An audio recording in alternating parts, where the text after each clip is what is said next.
Elizabeth, thank you so much for joining on to the 36th edition of Your Health Matters program. I really want to appreciate and apologize because we are really far behind today. It's actually due to a lot of technical issue. I really apologize. It's been a very long time. I've been off for 3 months attending to family issues. Thank you so much to all my audience that sent me email checking to say what is happening regarding health matters that we've not heard from you for a while. So on today's edition, I've got two lovely guests, and I will let you introduce yourself. Can you please? I will start with Benga or Shifeso, preferred to be called Uncle G. Can you please introduce yourself to my audience, please? Hello, good evening. My name is Benga Shifeso. People call me Big Benz. People call me Uncle G. I'm a fashion stylist. I'm honored to be on your show. Thank you so much. So the next guest I have today is actually a clinician. Can you please introduce yourself, Iburunke? My name is Iburunke. Good evening, everyone. I'm a mental health practitioner. I'm a deputy ward manager and a forensic CAG. And we're here to talk about health matters. Thank you so much. Once again, I do apologize for starting late. Can you please share this video? We want to hear from you. We want people to call in. We want people to tell us your opinion, your advice, what you have in terms of molestation. So I'll start with you, Uncle G. So when we say a molestation, what is your understanding about molestation? Let's hear from a man's perspective. Very good topic, because I had to do a lot of reading.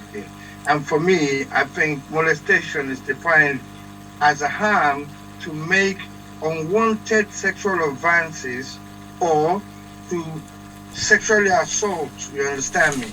An example of molestation to me is someone, cutting off a cat's tail. Another example, which goes deeper for me, is a brother forcing our younger sister to have sex with him. Thank you so much. So Ibirunke, as a professional, what is molestation to you? Molestation is generally referred to instances of abuses, especially in terms of sexual acts, to minors, anyone beyond the age or below the age of 18, I mean. And again, we as professionals will look beyond just sexual abuse towards minors. We look at domestic violence. When people interfere with you, when people barge into you, when people are rude to you, when people unnecessarily go into your space, it is act or referred in legal terms as molestation, even domestic violence.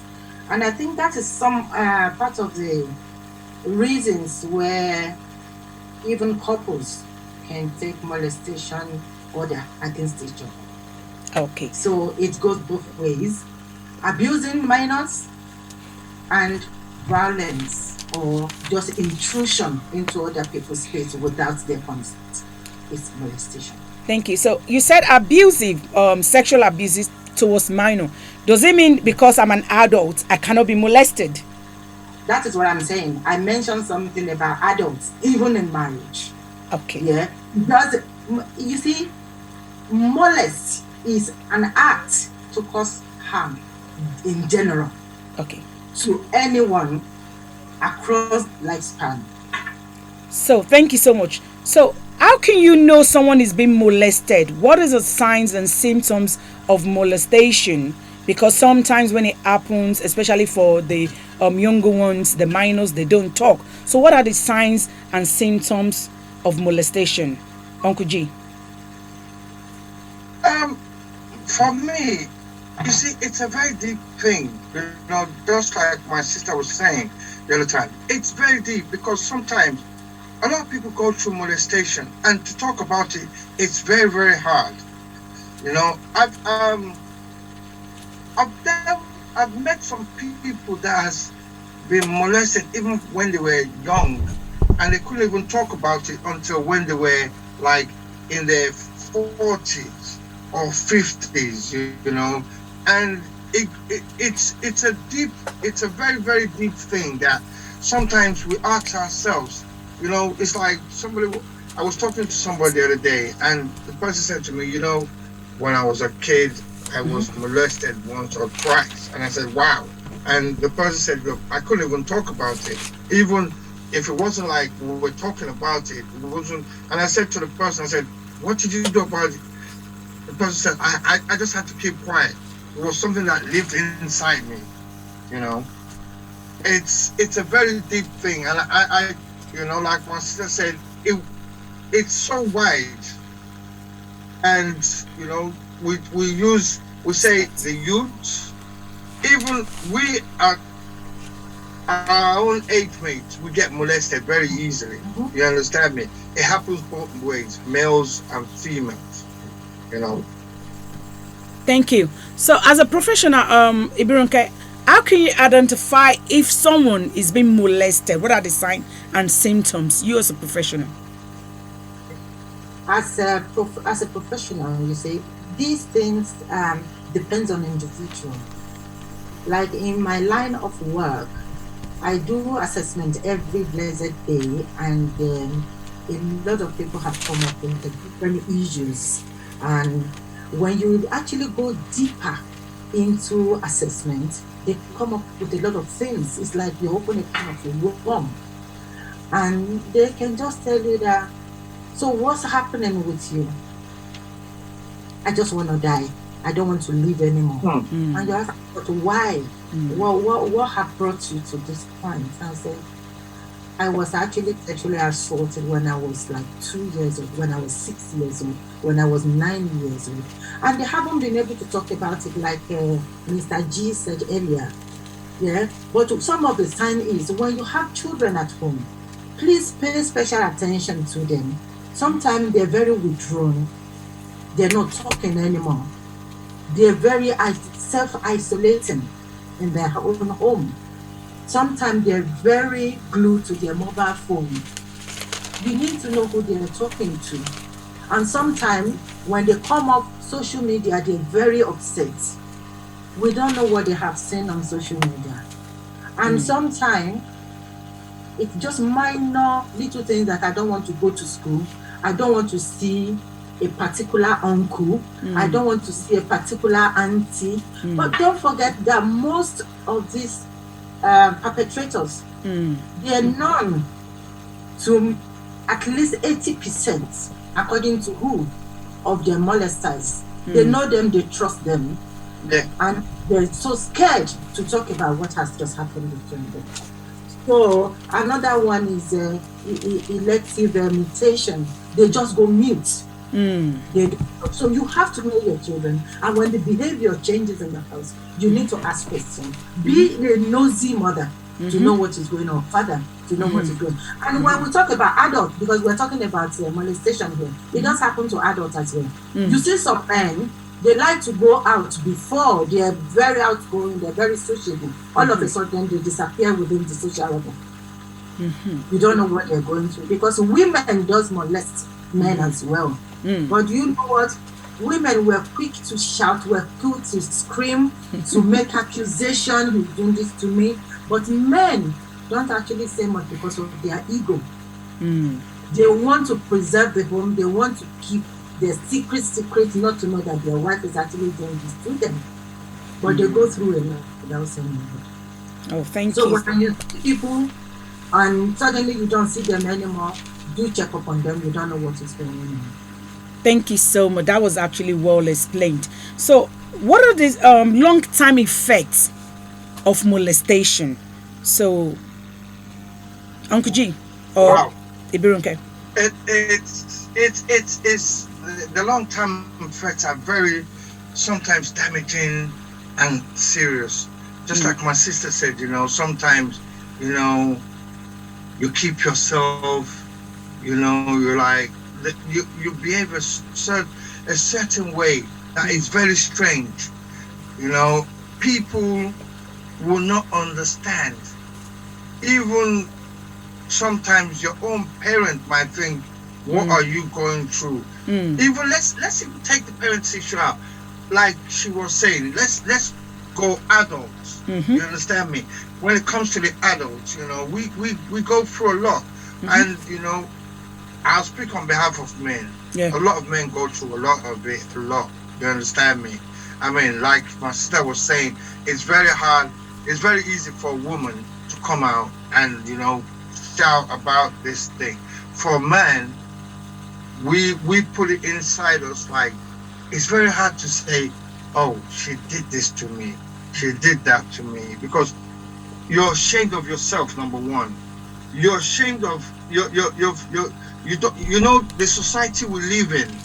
It's a very, very dangerous society. We take one-on-one, we make it into free.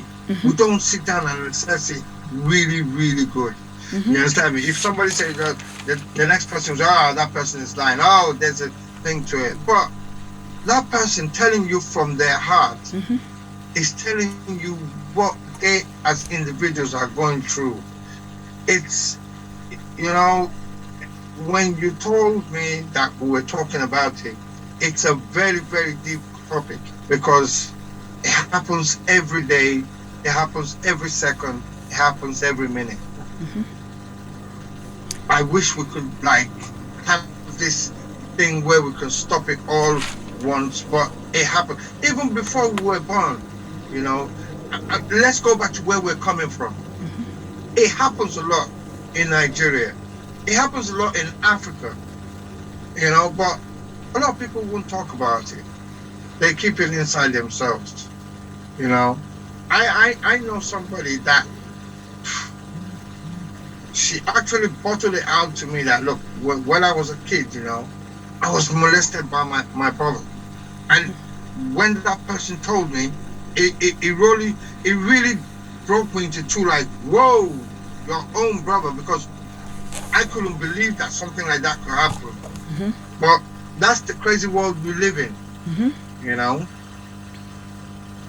Thank you so much, Uncle G. So, Ibirunke, as a professional, I will want you to tell me what are the long time and the effect of molestation, be it on a child or an adult.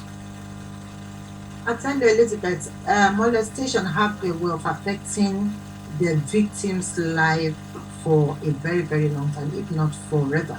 It depends on how people can actually cope with whatever they have been through. The damage is usually emotional harm and physical harm. Yeah. If we want to talk about emotional harm, is what we see every day. Some people don't talk about this, but within them, they display behavior, they display emotion. And this is going back to when people just use the word depression loosely. I feel depressed. What is making you feel depressed? Some people drop themselves down to depression. They're never happy. Like children, they drop out of school, they cannot concentrate anymore. It affects them educationally. Sometimes they don't even have friends.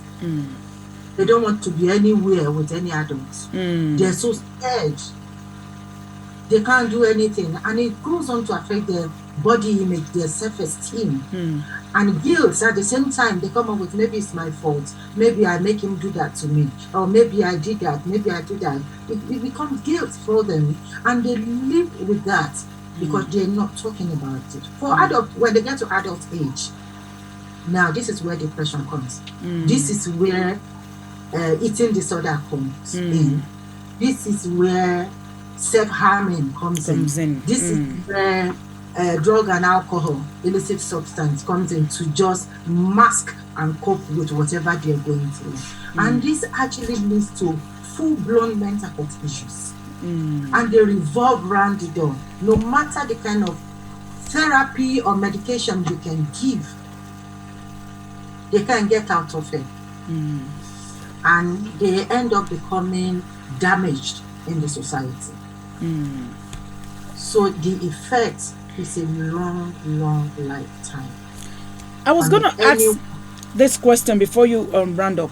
Do you think, because somebody was sent a question before we start the program to say, you know, when some parents are so much harsh on the child that they say some unnice, unkind words to them, can that be terms as molesting a child? It is a form of molestation as well. It is an abuse. Anything that's meant to cause harm is molestation. And you see, Elizabeth, a lot of people don't even think about that. And even me, I will tell you that there are certain things that came up when I was going through doing my research around molestation that a lot of people have actually done to me, and I haven't classified them as molestation. Yeah. If people keep sending you some unsolicited videos that, you know, like somebody sent me something that, believe you me, I had nightmare watching it. And I wonder why did this affect me so much? At least I'm an adult. So many things people do, like barging into your space, like speaking to you in a way, interfering into your matters without your consent or doing it is molestation. So we have to manage how we speak, what comes out of us. What comes out of us, you don't know the state where people are at any time. What comes out of you can cause damage to them as well. I think that's a very valid point, because especially with this pandemic, you don't know the state where people are. So we need to be very careful in the choice of the word we use to one another. So that will lead me to my next question. You know, in our society, in our I would say the black minorities. So I always make reference to the black minorities. Doesn't mean it doesn't affect the white counterparts as well. So, but Uncle G, you as a man, what do you think the society? Do you think the society is open in terms of molestation? I'll give you an instance. For instance, an uncle or family molested a child, and family are thinking, oh, because the child is a woman, if it gets to the general public, we are trying to safeguard you. We don't want the men to think you're a used item. So henceforth, so we want you, we don't want to discuss it. We don't want to discuss it because we don't want them to label you. So if you look at it, they are saying they're protecting that child. Hence, they don't want the child to talk about the abuser being on the family. What is the societal effect of molestation on a child or an adult? You see, like my sister was saying when she was answering your last question, and I always say this to people. It's a very deep topic. It's so deep, and it's something that sometimes even when you see people going through it, it's close to your heart. You know, I can give you a very, very quick story, and I'm being honest, this happened in real life. About 20 years ago, I used to go out with somebody, and this lady said, I remember we were talking, and she used to behave really funny with me. And one day, you know, out of our talking, I said to her, why are you behaving like this? And she told me, she said, look, I'm going to tell you something that I've never told anybody in my life before. She said, you know, when I was growing up, I was molested by my brother. It wasn't once, it wasn't twice, it was streams of times. And she said to me, and I said to her, why did you tell your mom about it? And she said to me, I told my mom about it, but my mom beat the living hell out of me that you're lying. It can't be your brother. Years go by. I mean, I'm not going to go to I'm just going to call it. Years go by. He was caught in the act. You know, years go by. Yeah. After various series of molestation. Yeah. Years go by. He was caught in the act, and you know, I actually asked her, "How are you with him now?" Because you know, you need to know how deep. And you know, she used to tell me that there's some certain times that she'll just feel like she wants to die, she wants to be in her pocket on her own. Because in as much as she's saying that it happened, everybody she turned to didn't believe her. And especially like you said, because of the society where we come from, it's very, very dangerous. Because sometimes, we'll sit down here, Labake, and you hear somebody say, Auntie, I don't want to sit near Auntie today, Auntie Funke, and you say, why? And you say, they won't tell you why. But you will be asking yourself, go and sit down there, man. You understand me? You know where we come from. It's like, go and sit down there. And it's like, in a way, we're pushing them back to that person again. That's and trust as well, because for you to say somebody's, molestation actually, if you go deep in it, it starts within somebody who you trust a lot. You understand me? It's somebody who you trust a lot. Might be an auntie, might be an uncle, might be even your neighbor. You understand me? It's very, very, very deep. It's very touching, and I just pray that we find a solution to it, because as we're talking, it goes on. Yeah, it goes on. Thank you so much. That was actually a good one. I need to put one thing there. I remember growing up, and I've never talked about this before, but me and my brother, and I used to say if you go to my dad and you say to my dad, because I was stubborn, I won't deny that. But if you go to my dad and say, Benga slapped me, instead of my dad saying, why did you slap her? He will say to you, I'm sorry. But he will beat the living daylight out of me. Because to me, that was it. All of this are molestation, because you're not given a chance to bring yourself out there. You understand me? You're not given a chance to explain yourself. It's all part of molestation, Thank you so much. I was actually, that actually leads me to the question of, in our society, especially Nigeria where we come from, it is perceived like if someone is being abused, molested, in as much as it's not rape, and people are appealing to you to say, let go, let go, let go. And at a point, I realized they actually show more empathy on the alleged perpetrator, or even confirmed somebody, the abuser. They show more empathy, rather showing empathy and support to the victim. Then I begin to wonder, where are we in this situation, in this country? Does it mean because somebody is not, because, and that was why I asked Ronke that, look, does it mean if somebody is actually not sexually abused, does it mean they don't have any side effects or long-time effects on them? So, all things being said, what do you think? How do you think we can support a molested person? And at this point, I'm going to open the line for people to start calling in. Can one of the admin please put the numbers to call on the platform? So the studio line is 079 353 18757. You can also call on WhatsApp wherever you're listening to contribute to support on 078 701 67525. So call in, ask question, contribute, whatever. Please, back to you, Brinka. Can I say something about what yourself and Mr. G said regarding our society, the impact of cultural and the society on molestation? I'll tell you something. I know Mr. G actually touched some of the things I was going to say. In our society, we see men as having rights to women or sex. Do you agree? Being submit to your husband or to your partner.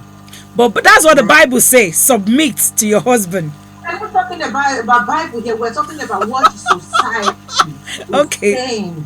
If you are in a marriage, Yeah, if you're in a marriage situation, even if you're in a marriage So situation, there's a call. I'm going to be stopping you to pick the call. As soon as we have the callers, I'm going to be stopping you to pick it up. Hello, you're welcome on Health Matters program. Hello, good evening. It's good to have you back. Thank you. Yeah. Hello. Yeah, I'm calling just to thank you and for the guests and for addressing the issues around molestation. And you were saying how could we support, how could we prevent this? I think the main thing we can do is what we're doing, talking about it. And I think because previously there were stigmas behind, still not saying previously, but there is still stigma behind talking about being molested or someone assaulting, sexually or physically assaulting one. So, but the more we bring awareness to it, and we should educate our children as well, that it is okay to talk. Like, we shouldn't shut them down, or like what Uncle G said, or go sit next to Auntie so, and the child said, I don't want to sit. We do now pushing the child next to the perpetrator. So, and then because of the fear they already have, they've already bullied the kids. If you tell, nobody will believe you. Now you're buttressing the fear that nobody will believe you, meaning the child will never go back to tell anybody what's happening because you've already shunned that child down. And I think we should always listen to our children. Some children tell tales, but tales could come from aspect of truth as well. So, but we all know our children, and we should listen to them because out of some of the stories, there might be truth there. And I think we should all be as vocal, as honest, and as open as we can to children because we from Africa, I would say Africa, Nigeria to be precise, because growing up in Nigeria is more like, Uncle Lagbaja, you go to my parents. The lucky thing when I was growing up, my dad especially wouldn't let us go to any family member. We don't sleep over, which I wanted. I wanted it so badly. But growing up and then seeing the abuse around neighbors and all of that, so I'm kind of glad. But still, there was still assault, there was still molestation around with neighbors when you put your children with neighbors. It's okay because sometimes we can't help it. But speak to your child. This is your part. Nobody should touch. If anybody touches anything, it's okay. Come and talk to me. You won't be in trouble. Nobody will be in trouble. Mom is not going to die because they put this fear that the child will be so teeny that it can't even voice. And then we don't even notice, most parents, we don't notice our children because children start withdrawing.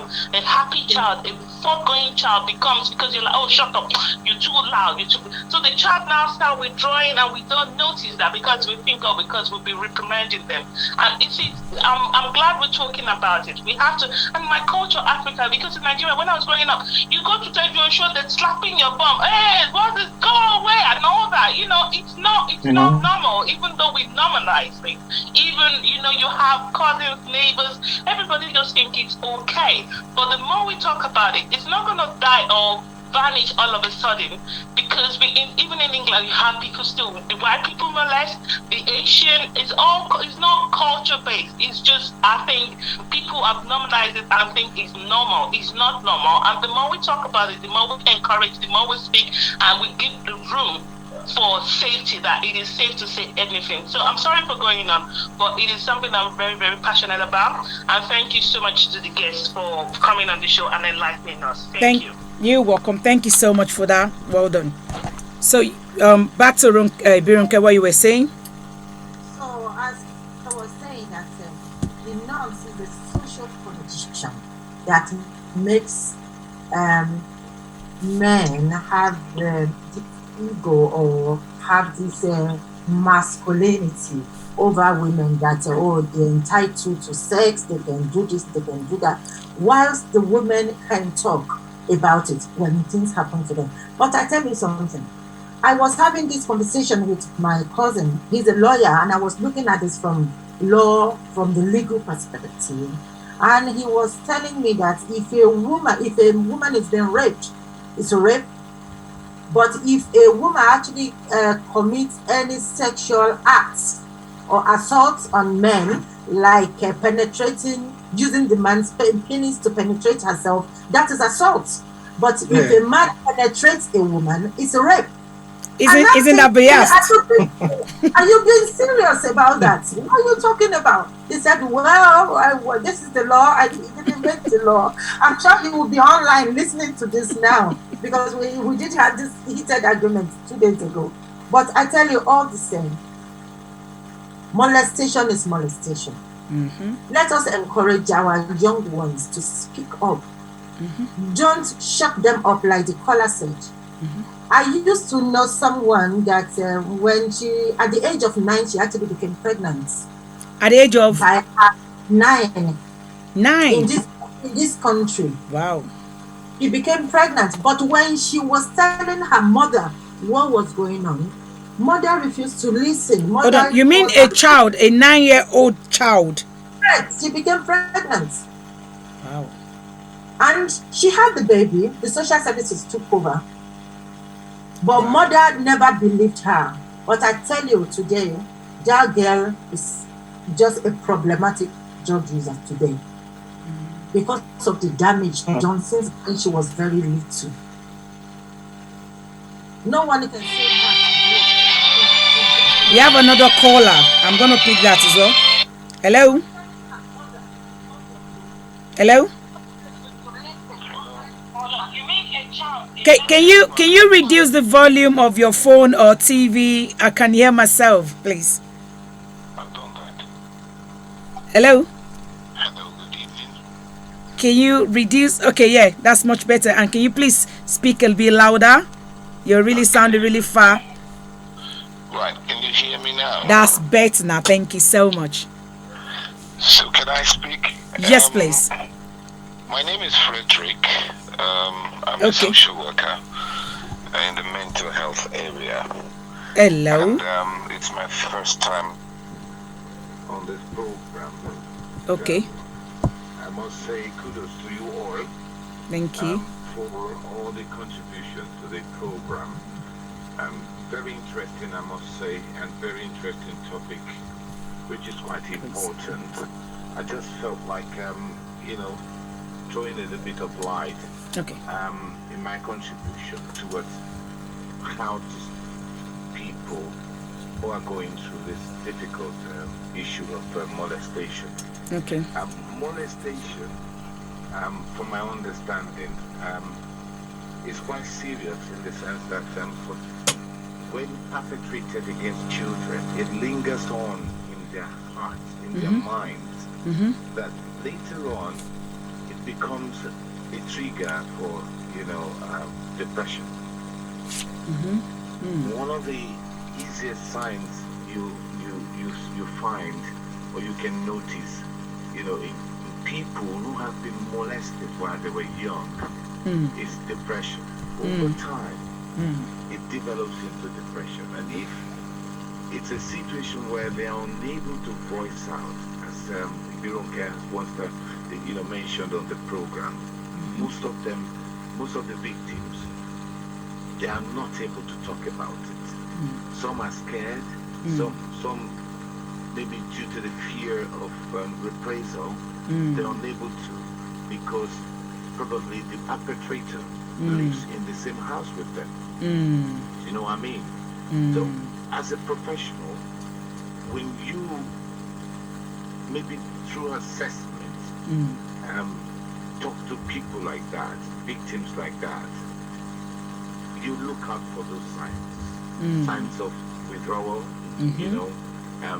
not wanting to talk about certain things, you understand? And so, I think the vital, aspect of helping them is being able to listen to them non-judgmentally. If they understand that you're not being judgmental, they'll be able to come out, in some cases, freely to express that fear. Because if bottled up for longer than necessary, the depression can lead into other mental health conditions. So it's quite vital, and once you notice they're able to talk about it, it's good to allow them to bear it all out. Listen to them. You know, it's because they're scared, they're not sure that you would listen to them non-judgmentally.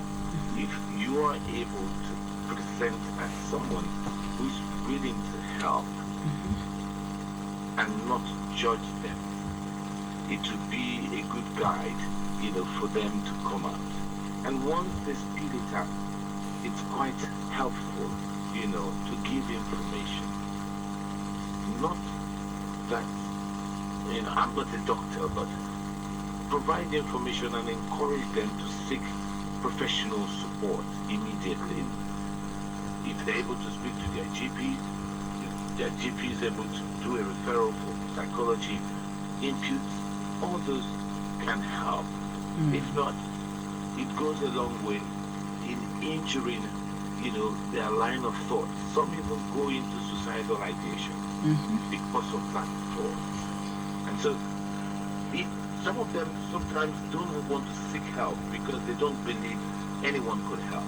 So that's where professionals, you know, are encouraged, you know, to look out for all these signs. There are minor signs. If you don't, you know, look deeply, you may not see them. But from the way they express themselves, you know that there is more to, you know, their inability to expand certain forms of discussion. Do you know what I mean? So assuring them of safety is also important. That when they speed it out, they're safe. They will be safe. Because it's really bad. We see a lot of this all the time. A lot of children are suffering because they're being constantly molested by people they trust who live in the same house with them. So parents should try, you know, to look out for all these signs and find a way to ask. Don't be harsh about it. If you're harsh about it, the child withdraws more into their shell. Do you understand? So I feel it's important. It's a very, you know, it's a very common act in most homes these days. And you know, from the COVID lockdown, where, you know, families are always at home indoors, a lot of things have really happened, and some of them still lingers on. And so we parents have to be very vigilant and, you know, try to monitor our children, because for all you know, something is going on somehow. Yeah. Thank you so much. Thank you so much. That was actually, thank you so much, Fred. That was actually a social worker, a colleague from a social worker point of view. That's actually really good in terms of the intervention we should be giving to a molested person. Thank you so much, Fred, for joining in today. Really appreciate it. Thank you. Bye. Thank you. Cheers. Bye.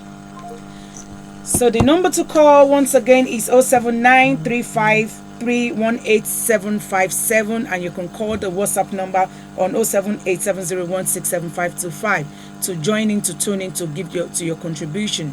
So you were talking before the call, so as the call is coming in, we're going to be picking the call and we'll go back to your discussion.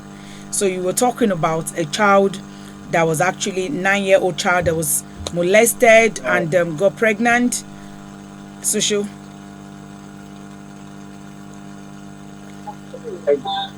I can't hear you.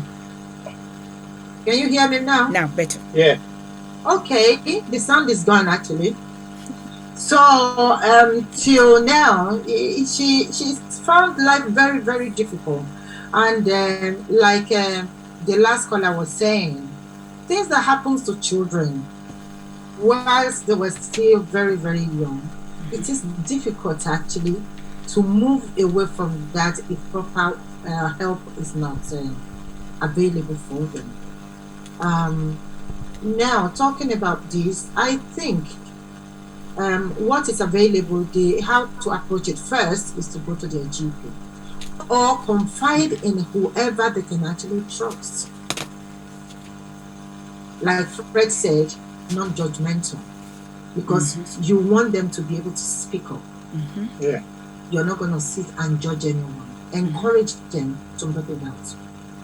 and signpost them, support them. If it's psychology, if it's to report to the police, if it's to go to the GP, take them to hospital. There is help and support out there. So no one should feel isolated or feel I can't talk because I don't know what will happen. I know perpetrators always create fear in the mind of the victim. Yeah. Like, don't tell anyone. Like with the children, you have to keep our secret. It's our little secret. There's nothing as secret. And children, being who they are, children, they believe all this nonsense. This is a secret. They have just or when threat is involved, they can't speak. And talk about adults as well. Like a woman, if a woman loves whoever is molesting her, believe you me, the woman is going to be protecting this person. Oh, yeah. The woman doesn't want to leave. The woman doesn't want to tell anyone. Even when people realize that, listen, this is what this person is doing to you, like a close friend or family, pointing it out there. Listen, I don't like this, your husband. This is the behavior I have seen in him. And I think he's trying to molest you or harass you in any way. The woman will find justification. Say, oh, he's not that kind of a person. Maybe he's tired. You know, he's been working all day. Maybe he came back, something happened. I'm going to stop you, Bironke. How come Uncle G is quiet? You're not defending the men here. No, because Are you saying men don't get molested by their wives? No, that is not what I'm saying. It's both ways, Elizabeth. It is both ways. I'm just talking about how people can keep secret, why they will not seek help, and why they remain in that situation until it gets too late. Out of hand. Even men. I have seen men go through molestation to the last point that, okay, now the family will have to get involved because this cannot continue to happen. Like that. And they will tell you the man will still protect the wife as well. That no, my wife is not like that. She's just angry this time. She's usually this. She's usually that. And that is not true. He gets slapped all the time. He gets locked out of his own home. But you see, he goes out. When it comes to the men, Hold on, Uncle G is trying to say something. Yeah, go on.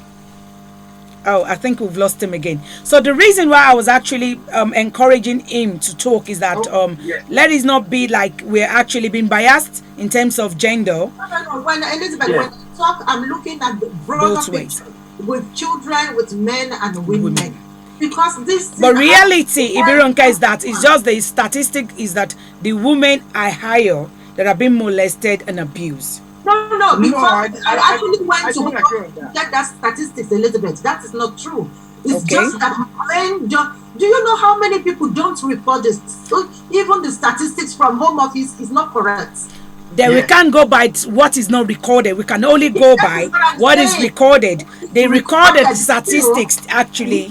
We women shout and we can scream. Totally agree, but the statistics. Let's hear what Uncle G is saying. What's going on in their lives? we have to be very careful. We have to be very careful, like I said, when we're dealing with this topic. You understand me? Because I know a lot of friends who are in mental health. You understand me? Actually, my late mom, you understand me? She was into mental health. I remember when I was a kid, she used to take me to Yaba Mental Hospital. You understand me? She was one of the top nurses there. And I saw a lot of kids going through a lot of trauma. Like my sister said, and like the gentleman Frederick said, the most important thing is that, you see, parents need to, even before the kid shows that sign, as a parent, you have, look, we can see it. When your child is behaving funny, you can see it. Society now makes it very easy. When we were growing up, it wasn't like that. Because when we know men who are actually being molested? How do we identify this? You see, the point is that you can't. The point is that we can't. Because, like you said, it's very easy for a woman to talk about it. It's very, very hard for a man to talk about it. Look, I'm not talking about me, but you can't sit down. Some men they find it like embarrassing.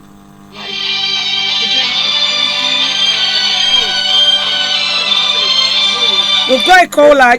We just take this last call because we're actually out of time. Hello. Hello, yeah, I just wanted to jump in because there was issues. I think more statistics of women reporting abuse, rape, molestation is high because women It tend to is. talk more. No, it is. I know. That's what I'm saying. It is. Men don't talk because one, they get teased because they're like, oh yeah, you know, like from Africa, if I may say, you know, if a man reports, it's like, oh, are you, you know, they start teasing, oh, are you not a man? Is it not a woman touching you and things like that. And you know, with our culture, I can only say about Nigerian culture, is if you talk as being molested or being abused, you're seen as lesser of a man. You're not a man. You see that you've been what's the word? Like you've been your ego, and you know men is good because they have ego, they have that man. You have to be manly, and the culture we've been brought up with, you have to be a man, you have to be tough. If you go the Latin form of translation, where you know we see men at tougher places, you know, you have to stand up, you don't cry, you don't show your weakness, and that's why men don't talk. That's why I feel most men don't talk about rape, don't talk about abuse. We've seen and we know that within family members, men are being raped, they're being abused, but they don't talk about it. So I do understand that women talk more, and statistics say more about women being raped, but we shouldn't minimize or try to say, oh, women are more at risk than men. I think the risk is high in both men and women, and that's why I said earlier that we should encourage our children right from childhood, right from the onset, so that we put that in them, and then they know that their body is their body. Nobody has the right, you know, they can't give consent because they're young, so nobody has to touch them. I'm sorry for going on. That's fine. That's fine. We'll have to actually stop you at this time because of our time. Thank you so much. I think we need to actually wrap up. Thank you so much, Uncle G, and thank you so much, Ibirun Care, for coming on today's program. So wrapping up, because of our time, we didn't actually start on time, and obviously because this program is going to be aired on the Bain TV, and we can only accommodate 40 to 45 minutes because of the advertisements and other things that will come into it. So I think in a nutshell, what we need to understand is that both men and women actually can be victims. It's just the fact that the statistics shows that women are more molested, and the cultural effect is that, for instance, if a woman's if for instance Uncle G invites me to his house and we are friends, and I go there and he turns around to molest me, the first thing the society will say is that, why did you go to his house? Why did you go there? That's reality. Kilo Loshe. Yeah, that is reality. That what was she expecting? Yeah. So to make it look like as if I'm actually the cause of what's happened to me, I don't have a right to go to a place, even when I'm saying this is not going to happen. So I think what we need to lay more emphasis on is that whosoever is actually a victim, it is not your fault that you're being molested. And the society should not blame you for being molested. And it is okay. The essence of this program is to let you know that it is okay if you actually take 20 years to talk about your issue, or 30 years or 40 years. Like Uncle G said, sometimes people actually talk when they're 40s, in the 50s. I'll actually wrap it up to say, whenever it's convenient, whenever you think you're ready to talk, whenever you think you're willing to accept recovery, you should talk. You should talk. You don't have to say to your family. You can go to your doctor. There are a lot of therapeutic intervention, because look, for a man, I saw a patient actually, and this patient, somebody was asking, I think Iburenke was asking that, how can you know if a man is being molested? I think most men and young boys are men, grown-up men now, that experience molestation growing up. Some of them grew up to be really tough. Some of them grew up to be really what do they have it? Most of the people that tough and violent. Thank you, that's the word. Violent, abusive. Because they didn't treat their issue growing up. So they grew up to be violent, to be tough. And when you see them, those are the people that mostly actually abuse their wives or their girlfriends. You understand? So, and I think majority, and if you go on the World Health Organization on NHS website, you will see what I'm talking from statistic actually. So I think what we need to understand that whether a man or a woman, you have a right to support. You have a right to express yourself if you're going through anything. I want to thank everybody who has joined the program today, all those people that are calling, all my guests. Thank you so much, Uncle G. Thank you so much, Ibirunke. So I'm gonna call it up today, and if there is question, we might actually bring it back later to address it. I think the bottom that we need to understand today is that molestation isn't your fault, and you can get support whenever you're ready. I think that's the aim. Thank you so much. So I'll see you next month when we come with another program. I remain Labake. Thank you so much. Bye.